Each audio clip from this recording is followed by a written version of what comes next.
68세 어머니가 손이 저리다고 하셨는데 저는 그냥 혈액순환 문제겠지 했습니다. 그게 뇌졸중 전조 증상이었다는 걸 사흘 뒤 응급실에서 알았습니다. 의사 선생님이 말씀하셨습니다. 조금만 더 늦었으면 영영 말을 못하실 수도 있었다고. 뇌세포는 혈액이 끊기는 순간부터 1분에 190만 개씩 죽습니다. 그 말을 들으며 저는 왜 그 신호를 그냥 넘겼는지, 얼마나 후회가 됐는지 모릅니다. 지금 이 영상을 보고 계신 분들 중에 부모님이 손이 저리다고 하시는데 그냥 넘기고 계신 분 분명히 계실 겁니다. 저도 그랬습니다. 혈액순환이 안 좋아서 그런 거겠지. 나이 드시면 다 그런 거지. 이 두 마디가 제 실수였습니다. 오늘 이 영상을 끝까지 보시면 어떤 손저림을 그냥 넘겨도 되는지, 어떤 손저림을 절대 넘기면 안 되는지 정확하게 구분하실 수 있게 됩니다. 오늘은 손저림이 단순한 혈액순환 문제가 아닐 때 반드시 알아야 할 뇌졸중 전 신호 5가지를 알려드립니다. 이 중 하나라도 해당되신다면 지금 바로 병원에 가셔야 합니다. 오늘 5가지를 전부 다 말씀드릴 건데 특히 마지막 5번째 신호가 핵심입니다. 제가 어머니 손저림을 그냥 넘겼던 이유가 바로 이걸 몰랐기 때문이에요. 가장 흔하게 나타나면서도 가장 많이 오해받는 신호입니다. 꼭 끝까지 봐주세요. 구독과 좋아요는 더 좋은 건강 정보를 만드는 힘이 됩니다. 사연 도입. 우리 어머니는 올해 71세이십니다. 젊으셨을 때부터 워낙 부지런하고 건강하게 사셔서 동네 분들도 어머니를 보면 다들 젊어 보인다고 하셨어요. 새벽에 일어나서 밭일도 하시고 하루도 쉬지 않고 움직이시는 분이셨으니까요. 병원은 1년에 한 번 건강검진 받으러 가시는 게 전부였고 약도 거의 안 드시는 분이셨습니다. 그래서 저도 어머니는 건강하신 분이다 하고 안심하고 있었어요. 그런데 지난 봄부터 어머니가 조금씩 이상한 말씀을 하시기 시작했습니다. 밥 먹다가 손이 저리네 하고 털고 넘어가시는 정도였어요. 처음에는 그냥 지나가듯 말씀하셔서 저도 대수롭지 않게 들었습니다. 그런데 한 달쯤 지나서 또 말씀하시는 거예요.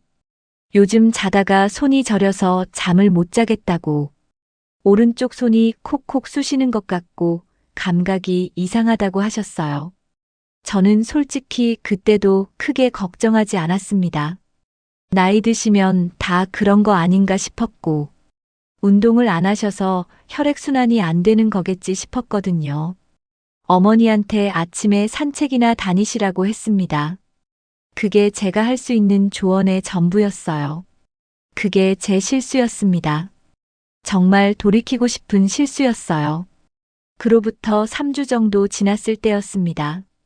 어머니가 아침 일찍 전화를 하셨는데 목소리가 뭔가 이상했어요. 평소와 달리 말씀이 느리고 발음이 뭉개지는 느낌이었습니다. 처음에는 잠이 덜 깨셨나 했습니다. 그런데 어머니 본인이 말씀하셨어요. 나 지금 말이 잘 안 나온다. 혀가 이상한 것 같다고. 그 순간 등줄기가 서늘했습니다. 뭔가 잘못됐다는 게 직감적으로 느껴졌어요. 저는 하던 일을 다 내려놓고 바로 차를 몰고 어머니 댁으로 갔습니다. 어머니를 보니 오른손을 계속 주무르고 계셨고 말씀을 하실 때 발음이 분명하지 않으셨어요. 얼굴 표정도 어딘가 한쪽이 어색한 느낌이었습니다. 저는 바로 어머니를 모시고 응급실로 갔습니다. 검사를 마치고 신경과 선생님이 오셔서 말씀하셨어요. 일과성 뇌허혈 발작입니다. 뇌졸중 직전 단계예요. 손저림이 이미 몇 주 전부터 신호를 보내고 있었던 겁니다. 오른쪽 뇌혈관 한 곳이 많이 좁아져 있어요. 오늘 오신 게 정말 다행입니다. 조금만 더 늦게 오셨으면 훨씬 심각한 상황이 됐을 겁니다. 저는 그 자리에서 눈물이 났습니다. 몇 주 동안 어머니가 신호를 보내셨는데 저는 그걸 그냥 나이 탓으로 돌렸던 겁니다. 그날 이후 저는 손저림을 절대 그냥 보지 않습니다. 그리고 그날 제가 몰랐던 것을 오늘 여러분과 함께 나누고 싶습니다. 지금부터 말씀드리는 신호들 꼭 끝까지 들어주세요. 그러면 지금부터 본격적으로 시작하겠습니다. 손저림과 뇌졸중, 어떤 연결고리가 있는지 전문가들이 말하는 정확한 신호를 하나씩 짚어드릴게요. 시작하기 전에 한 가지 꼭 말씀드리고 싶은 게 있어요. 손이 저린다고 해서 전부 뇌졸중 전조 증상은 아닙니다. 손목 신경이 눌리는 수근관 증후군, 목 디스크로 인한 신경 압박, 말초신경염이나 혈액순환 장애, 이런 원인으로도 손이 저릴 수 있습니다. 그렇다면 어떤 손저림이 뇌졸중 신호일까요? 바로 오늘 말씀드리는 5가지 패턴과 함께 나타날 때입니다. 이 5가지 기준을 알고 나면 어떤 저림은 집에서 쉬면 되는지, 어떤 저림은 지금 당장 119를 불러야 하는지 정확하게 판단하실 수 있게 됩니다. 오늘 말씀드릴 뇌졸중 전조 신호는 총 5가지입니다. 각각 꼼꼼하게 들어주세요. 첫 번째, 갑자기 한쪽 팔다리에 힘이 빠진다. 손이 저린 것과 갑자기 힘이 빠지는 것은 완전히 다른 증상입니다. 저림은 감각의 문제고 힘이 빠지는 건 운동 기능의 문제예요. 이 2가지가 함께 오거나 힘 빠짐이 갑자기 한쪽에만 나타난다면 이건 단순한 혈액순환 문제가 아닐 수 있습니다. 구체적으로 어떤 상황인지 말씀드릴게요. 아침에 일어나서 칫솔을 드는데 갑자기 손에서 미끄러집니다. 밥을 먹다가 젓가락을 갑자기 놓칩니다. 계단을 오르다가 한쪽 다리가 갑자기 풀리는 느낌이 옵니다.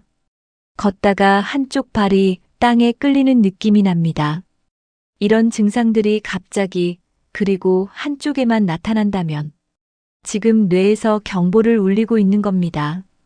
왜 이런 일이 생기는 걸까요?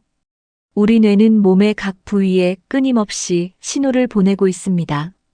오른쪽 뇌는 왼쪽 몸을, 왼쪽 뇌는 오른쪽 몸을 담당하고 있어요. 그런데 뇌혈관이 막히거나 좁아지면 그 신호가 제대로 전달이 되질 않습니다.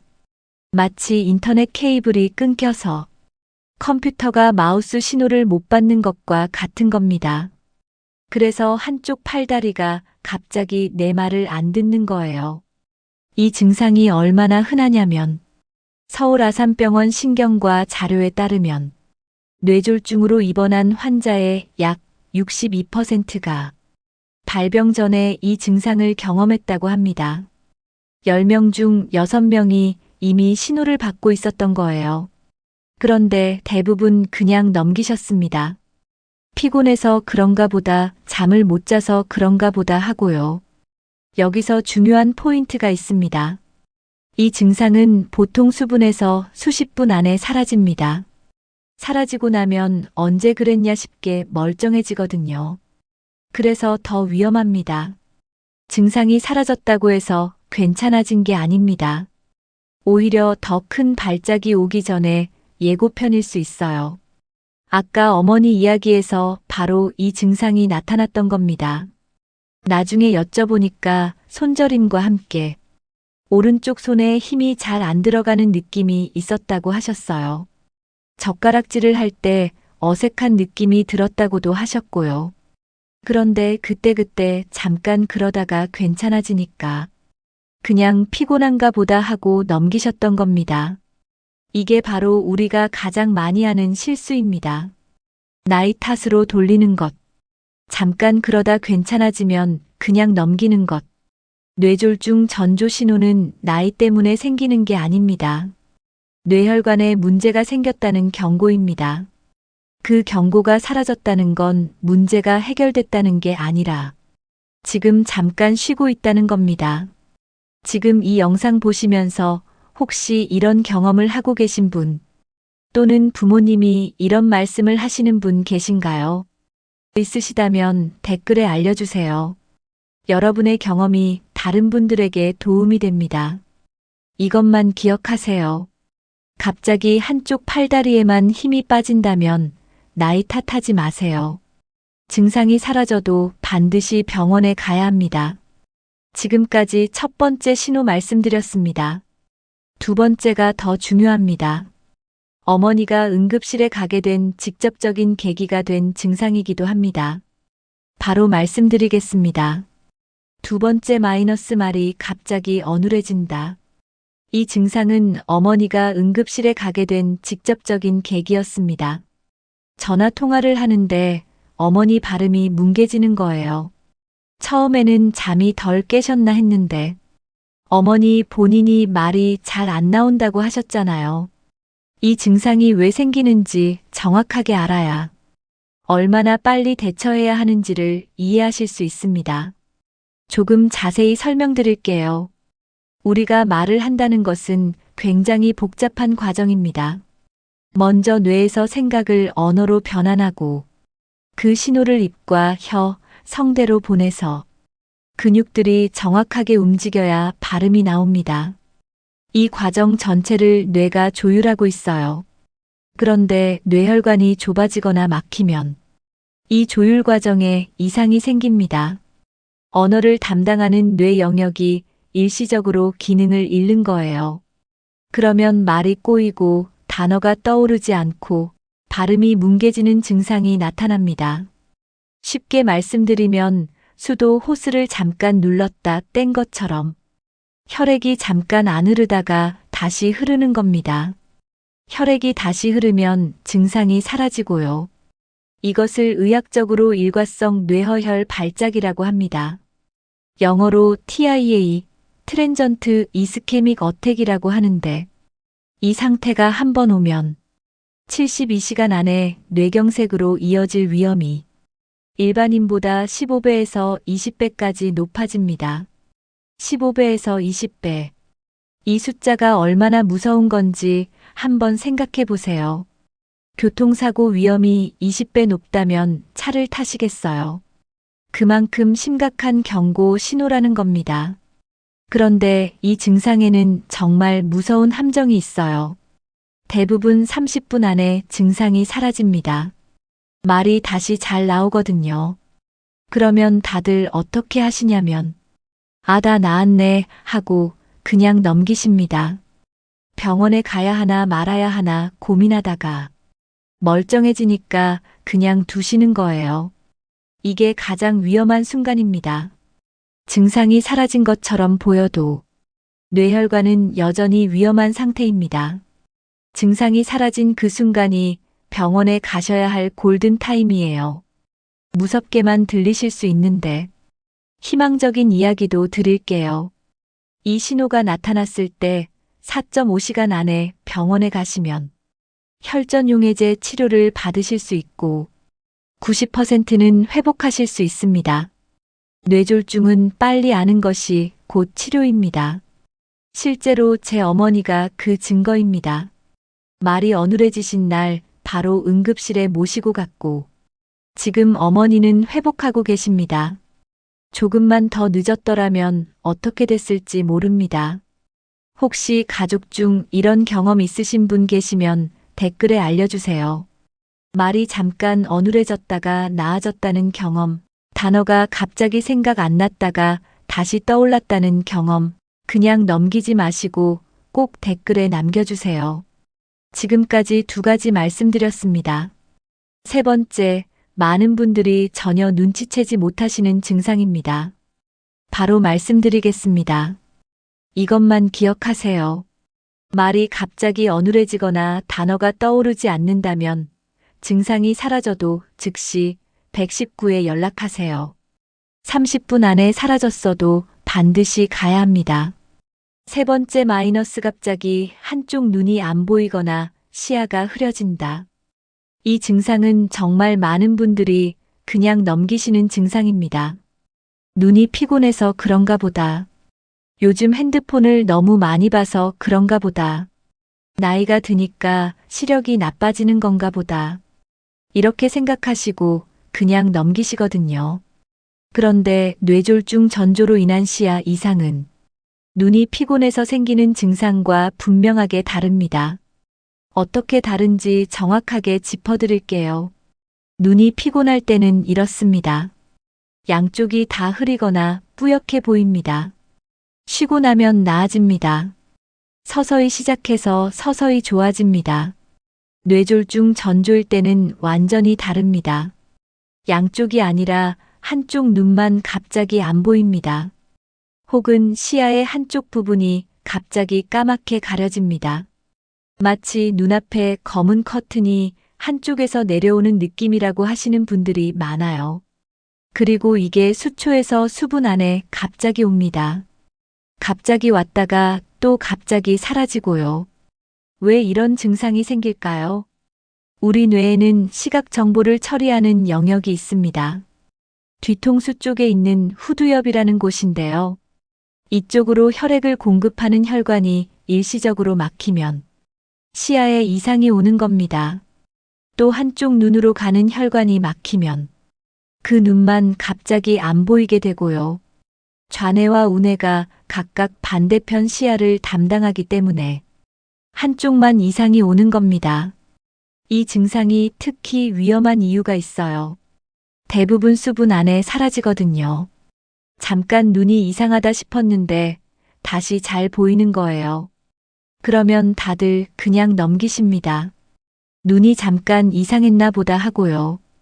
그런데 대한뇌졸중학회 자료를 보면 이런 일시적인 시각 이상을 경험한 환자 중 38%가 72시간 내에 뇌경색으로 이어졌습니다. 셋 중 하나가 사흘 안에 뇌경색이 온 겁니다. 그런데도 그냥 넘기실 건가요? 지금 이 영상을 보시는 분들 중에 과거에 이런 경험을 하신 분들 계실 수 있습니다. 한쪽 눈이 잠깐 안 보였다가 다시 괜찮아진 경험, 시야 한쪽이 갑자기 흐려졌다가 사라진 경험. 그때 병원에 안 가셨다면 지금이라도 꼭 가보시기 바랍니다. 지금 가셔도 늦지 않습니다. 그리고 부모님께 꼭 여쭤보세요. 요즘 눈이 갑자기 한쪽이 안 보인 적 있냐고. 그냥 지나가는 말로 물어보셔도 됩니다. 그 질문 하나가 부모님의 목숨을 지킬 수 있습니다. 이것만 기억하세요. 한쪽 눈만 갑자기 안 보이거나 시야 한쪽이 가려지는 느낌이 오면 즉시 119에 연락하세요. 수분 안에 사라져도 마찬가지입니다. 지금까지 3가지 말씀드렸습니다. 제가 처음에 말씀드린 어머니, 결국 어떻게 되셨는지 궁금하시죠? 마지막 감성 마무리해서 말씀드릴게요. 4번째, 5번째가 제일 중요합니다. 조금만 더 봐주세요. 4번째, 갑자기 극심한 두통이 온다. 두통은 정말 흔한 증상입니다. 스트레스를 받아도 두통이 오고, 잠을 못 자도 두통이 오고, 어깨가 뭉쳐도 목이 뻣뻣해도 두통이 옵니다. 그래서 두통이 왔을 때 대부분 진통제 한 알 드시고 쉬시죠. 그런데 뇌졸중 전조일 때의 두통은 일반적인 두통과 확연하게 다릅니다. 의사들이 이 두통을 설명할 때 이런 표현을 씁니다. 인생에서 경험한 두통 중 단연코 가장 심한 두통. THUNDERCLAP 헤데이크, 천둥 두통이라고도 합니다. 말 그대로 천둥이 치듯이 갑자기 최대 강도로 오는 두통이에요. 일반 두통은 어떤가요? 처음에는 묵직하게 시작해서 서서히 심해지다가 또 서서히 나아지는 패턴입니다. 뇌졸중 전조 두통은 완전히 다릅니다. 0에서 100으로 순식간에 올라갑니다. 갑자기 머리를 망치로 얻어맞은 것 같다고 하시는 분도 있고, 갑자기 머리가 터질 것 같다고 하시는 분도 있어요. 잠을 자다가 이 두통에 깨서 응급실에 오시는 분들도 많습니다. 왜 이런 극심한 두통이 오는 걸까요? 뇌혈관이 터지거나 막히기 직전에 혈관 내의 압력이 급격하게 변합니다. 이때 뇌가 극도의 통증 신호를 보내는 건데, 그게 극심한 두통으로 나타나는 겁니다. 몸이 살려달라고 보내는 마지막 경고라고 생각하시면 됩니다. 특히 이런 극심한 두통과 함께 구토가 동반되거나 목이 뻣뻣하게 굳는 느낌이 오거나 의식이 흐릿해지는 증상이 함께 오면 지체 없이 지금 바로 119를 부르셔야 합니다.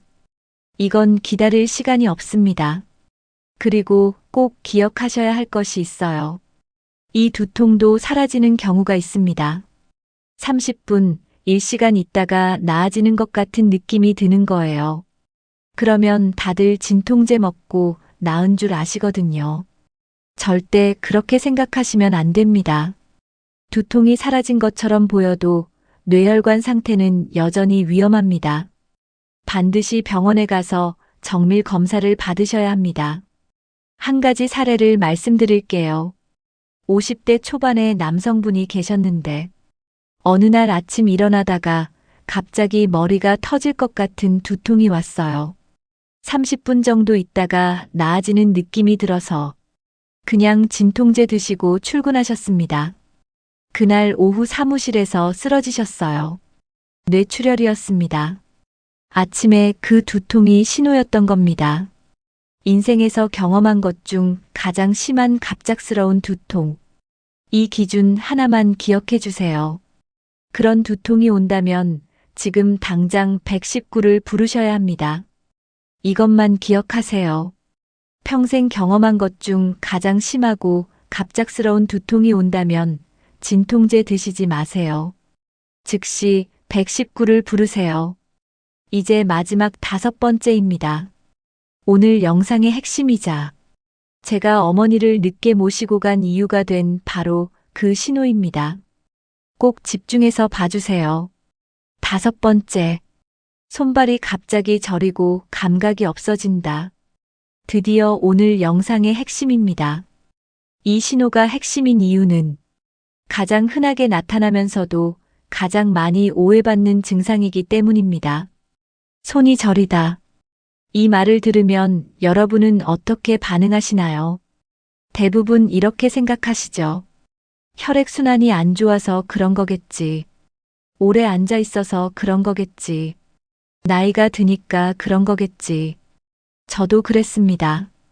어머니가 손이 저리다고 하셨을 때 저는 혈액순환 문제라고 단정 지었습니다. 그게 제가 응급실 행을 한 달 이상 늦춘 이유였어요. 그렇다면 혈액순환으로 인한 저림과 뇌졸중 전조로 인한 저림은 어떻게 다를까요? 지금부터 하나하나 정확하게 짚어드릴게요. 이 차이를 알면 바로 구분하실 수 있습니다. 혈액순환 문제로 생기는 저림은 이렇습니다. 첫째, 양쪽이 같이 저립니다. 한쪽만 저린 경우는 드물어요. 둘째, 자세를 바꾸거나 주무르면 금방 나아집니다. 셋째, 주로 손끝이나 손목 위주로 저립니다. 넷째, 오래 한 자세로 있다가 일어날 때 생기는 경우가 많습니다. 다섯째, 흔들거나 털면 빠르게 풀립니다. 뇌졸중 전조로 생기는 저림은 완전히 다릅니다. 첫째, 한쪽만 갑자기 저립니다. 오른쪽 팔이나 왼쪽 다리처럼 한쪽에만 옵니다. 둘째, 자세를 바꿔도 계속됩니다. 주무르고 흔들어 봐도 잘 안 풀립니다. 셋째, 손뿐만 아니라 팔 전체, 다리, 심하면 얼굴까지 동반됩니다.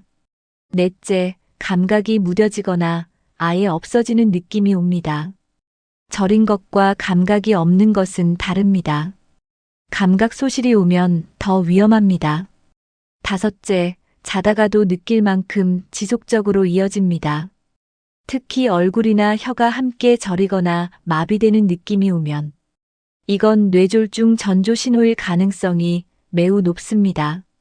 혀가 저리면 말이 어눌해질 수 있고 얼굴 한쪽이 마비되면 표정이 비대칭으로 됩니다. 거울을 보셨을 때 입꼬리 한쪽이 처져 있다면 지금 당장 119를 부르셔야 합니다. 아까 어머니 이야기로 돌아가 볼게요. 어머니가 자다가 손이 저려서 깨신다고 하셨잖아요. 이게 핵심이었습니다. 혈액순환 문제로 생기는 저림은 자다가 깰 만큼 지속적이지 않아요. 보통 잠에서 깨고 나서 한 자세로 오래 누워서 저리는 거거든요. 그런데 자다가 저려서 깰 정도라면 이건 뇌에서 보내는 신호가 매우 강하다는 겁니다. 저는 이 차이를 몰랐어요. 그래서 그냥 혈액순환 문제라고 생각했던 겁니다. 뇌졸중 환자를 대상으로 한 연구 결과가 있습니다. 발병 전 한 달 이내에 손발 저림을 경험한 비율이 약 57%였어요. 절반이 넘는 분들이 발병 전에 이미 이 신호를 받고 있었던 겁니다. 그런데 그 대부분이 혈액순환 문제로 오해하고 그냥 넘기셨습니다. 오늘 이 영상을 보시는 분들은 그런 실수를 하지 않으셨으면 합니다. 지금 한번 해보실까요? 지금 양쪽 손을 꽉 쥐어보세요. 양쪽이 똑같이 쥐어지시나요? 한쪽이 잘 안 쥐어지거나 한쪽 손의 감각이 다르다면 오늘 영상을 기억하시고 지금 바로 병원에 가보시기 바랍니다. 그리고 지금 바로 부모님께 전화 한 통 드려보세요. 엄마, 아빠, 요즘 손발이 저리거나 감각이 이상한 데 없어요. 그 한마디가 부모님의 목숨을 지킬 수 있습니다. 혹시 지금 이 증상 해당되시는 분들 댓글에 꼭 알려주세요.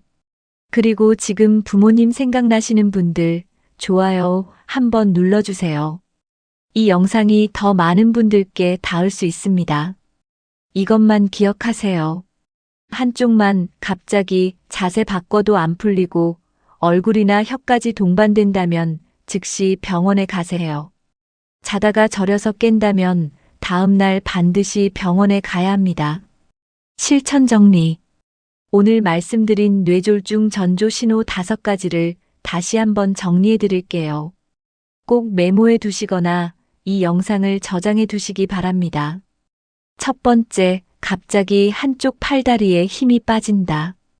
두 번째, 말이 갑자기 어눌해지거나 단어가 떠오르지 않는다. 세 번째, 갑자기 한쪽 눈이 안 보이거나 시야가 흐려진다. 네 번째, 지금까지 경험한 것 중 가장 심한 갑작스러운 두통이 온다. 다섯 번째, 한쪽 손발이 갑자기 저리고 얼굴이나 혀까지 동반된다. 이 중 하나라도 나타나면 즉시 119에 신고하세요. 골든타임은 4.5시간입니다. 망설이면 안 됩니다. 증상이 사라졌어도 지금 멀쩡해 보여도 반드시 가셔야 합니다. 그리고 한 가지 더 말씀드릴게요. 뇌졸중 전조 신호를 기억하는 방법이 있습니다. 영어로 FAST라고 합니다. F는 페이스, 얼굴이 한쪽으로 처지는 것. 어느 남즈, 팔을 들어 올렸을 때 한쪽이 처지는 것. S는 스피치, 말이 어눌해지는 것. T는 타임, 이 증상이 나타나면 즉시 신고해야 한다는 것. FAST, 이 네 글자만 기억하셔도 됩니다. 오늘 지금 당장 하실 수 있는 것이 있습니다. 이 영상을 저장하거나 캡처해서 가족 단톡방에 올려주세요. 부모님께 전화 한 통 드려서 손발이 저리지 않으신지 여쭤보세요. 그 작은 행동 하나가 부모님의 목숨을 지킬 수 있습니다. 지금 바로 이 영상을 부모님께 보내드리세요.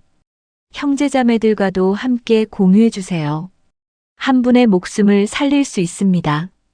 감성 마무리. 우리 어머니는 지금 잘 회복하고 계십니다. 아직 손저림이 완전히 없어지지는 않았지만 매주 재활치료를 받으시면서 많이 좋아지고 계세요. 말씀도 많이 또렷해지셨고 오른손 힘도 많이 돌아오고 있습니다. 요즘은 전화 통화를 하면 목소리가 예전과 거의 똑같으세요. 그날 응급실에 모시고 간 것이 정말 다행이었습니다. 만약 제가 그날도 혈액순환 문제겠지 하고 넘겼다면 어머니가 지금 이 모습으로 계실 수 있었을지 모르겠습니다. 생각만 해도 아찔합니다. 여러분의 부모님도 지금 이 순간 어딘가에서 손이 저리다고 그냥 참고 계실 수 있습니다. 나이 드시면 다 그런 거라고 생각하시면서요. 그리고 자식들한테 걱정 끼치기 싫어서 말씀을 안 하시는 경우도 정말 많습니다. 우리 어머니도 그러셨거든요. 처음에 손이 저리다고 말씀하셨을 때 제가 대수롭지 않게 반응하니까 그 다음부터는 말씀을 잘 안 하셨다고 나중에 고백하셨어요. 그래서 우리가 먼저 물어봐야 합니다. 오늘 이 영상 보신 후에 꼭 전화 한 통 드려보세요. 엄마, 아빠, 요즘 몸에 이상한 데 없어. 손발 저리거나 힘 빠지는 느낌 없어. 그 질문 하나가 부모님의 목숨을 지킬 수 있습니다. 오늘 이 영상을 끝까지 봐주신 분들께 진심으로 감사드립니다. 이 영상이 여러분과 여러분 가족에게 작은 도움이 되었으면 좋겠습니다. 오늘 영상 지금 바로 부모님께 보내드리세요. 형제자매와도 함께 나눠주세요. 이 영상 하나가 소중한 분의 생명을 지킬 수 있습니다. 오늘도 건강한 하루 보내시고 소중한 몸 잘 챙기시기 바랍니다. 저는 다음 영상에서 더 좋은 정보로 다시 찾아오겠습니다.